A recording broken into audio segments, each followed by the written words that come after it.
Hey guys, welcome back to another video. And in this video, I'm going to show you how you can fix your problem when an error occurs. Microsoft.NET Framework unhandled exception has occurred in a component in your application. If you click continue, the application will ignore this error and attempt to continue. So how you can fix your error? Let's get started. First, what you have to do is open your settings and then go over to Windows Update, then click on update history and then click on uninstall updates. Now just check the date and make sure you install the latest installed update.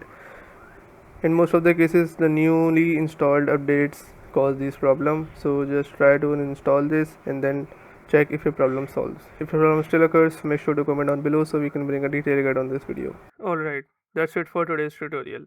I really hope this video helped you solve your problem or learn something new about your PC. My goal on this channel is to make everything about computers simple and easy, whether it's fixing errors, downloading software or any game, boosting performance of any Windows or any game, or understanding new tools. If this video was helpful in any way, don't forget to hit the like button because it really motivates me to keep bringing you more useful content.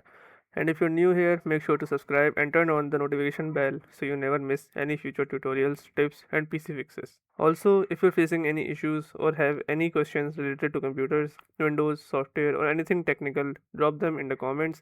I read all of your comments and I'll try my best to help you out. Thanks a lot for watching. Take care of your system, keep learning, and I'll see you in the next video. Thanks for watching.